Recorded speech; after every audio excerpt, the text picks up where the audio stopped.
Hello, everyone. It's Stacy, that's EY, coming to you with the weekly microburst that I do every Thursday at 12 noon Eastern.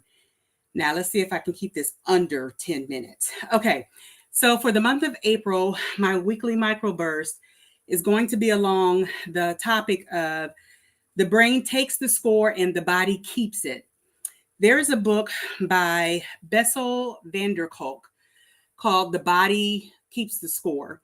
And I use this as a point of reference very frequently in the work that I do and helping people to understand that your body does keep the score of every traumatic event that has ever happened to you in life. And so before you can get to the body keeping the score, you have to first understand that the brain takes the score. So when I talk about creating an assignment, creating a meaning that then becomes an assignment to past experiences, van der Kolk is speaking specifically about trauma, and we've all had traumatic experiences. So I want people to understand how that shows up in your body, in your reactions to different things that happen in real time that you're responding to from previous experiences. So that's the only little educational, boring part, if you will, of what I'm going to talk about today. Today, I want to talk about mental burnout. And I actually changed what I was talking about because yesterday I myself experienced mental burnout. I just did not have it in me. I woke up, I had 10 gazillion things running through my brain, and I had trouble even processing and sorting and categorizing and cataloging them so that I could work effectively in doing all the things that were on my plate yesterday and obviously today because I didn't do them. But sometimes we just get really, really burnt out. And if you are a woman in particular, you try to push your way through burnout. I don't know why. I do know why we do that, but we've got to stop doing that. Stop trying to push your way. I'm actually getting emotional. Stop trying to push your way through burnout. You are burnt out for a reason. You're burnt out because you are burning the candle, not just at both ends, but also in the middle.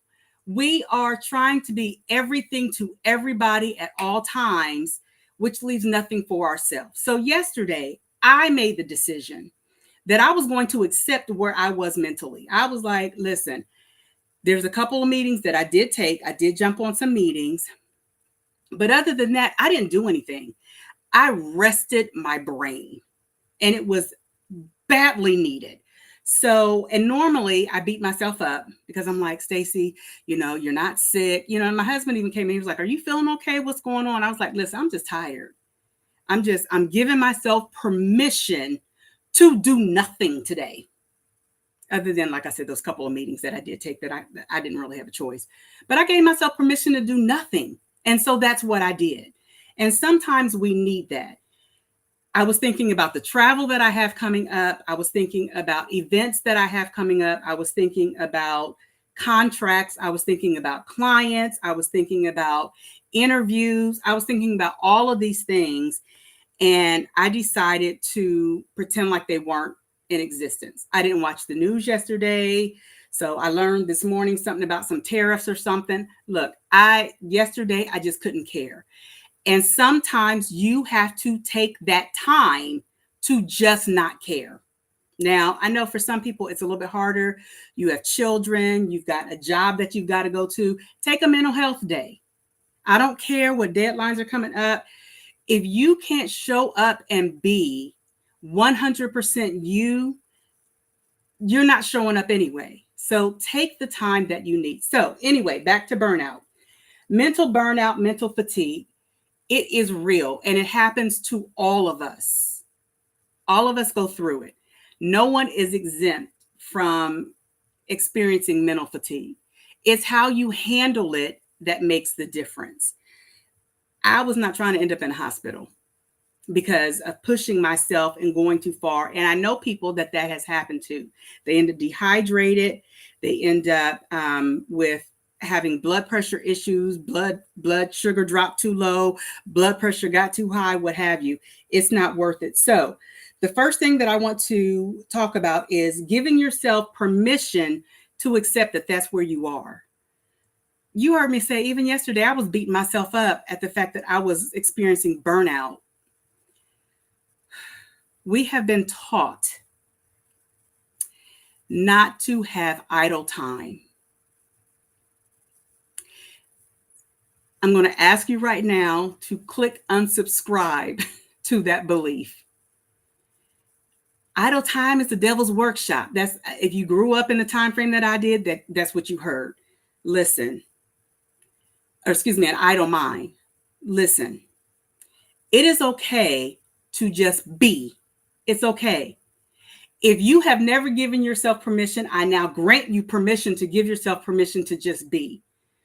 There's no point in you continuing to try to work through what you cannot work through because your brain capacity is not equipped right now to work through it.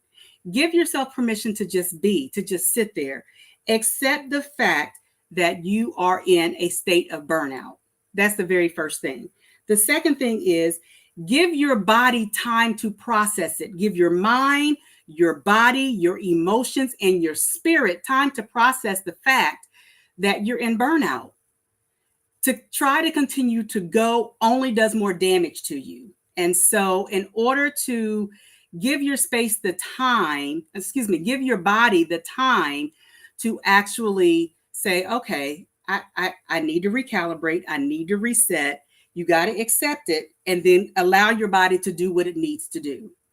Some of us, that's a headache. Some of us, it's an upset stomach. Go ahead and treat that and stop trying to ignore it or trying to pacify it off as something else. The next thing is give yourself a strategy to cure it. You got to give yourself a strategy to cure it. Mine yesterday was to do nothing.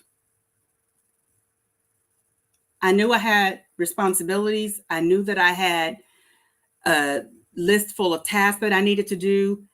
I gave myself a strategy to cure it, which was to do nothing and just be, just exist. And that's all I did yesterday. I cuddled with my doggie. I don't even remember what was on TV. I went to sleep. I woke up. I did whatever because I just needed to allow myself the time to just relax. And that's what I did. So that was my strategy yesterday. And then, of course, this morning, I got up first thing in the morning. And instead of beating myself up for all the things that I need to get done yesterday that I didn't, I said, okay, well, what's my strategy for today? What do I need to tackle? And I prioritized my responsibilities and got right on them, starting with a meeting first thing this morning. But I am making sure that that level of burnout doesn't get to the point of hospitalization because that does no one any good. And actually, it exacerbates the problem. So this is all I wanted to talk about for today. Look at that. I'm at 8 minutes. This is all I wanted to talk about today was burnout and give you just 3 quick tips on how to handle burnout. Again, accept it, process it, and then strategize to cure it. So that's all I have for you today. And I did that under 10 minutes. So next week, we're going to continue in the series of the brain takes the score and the body keeps it. And we're going to talk a little bit more about how your body responds. I have an acronym called WAR, which is how we use our words, actions, and responses for that internal batter that we then project externally. So I'm going to talk about that next week. But again, I kept this under 10 minutes. Make sure that you tune in for these weekly microbursts. Share it with someone else who needs to hear this. Go back and rewatch some of the previous ones. Make sure you like and share all of these because they're helpful tips for everybody. But make today better than yesterday. Strive for an even better tomorrow because mindset truly is everything. Until next week.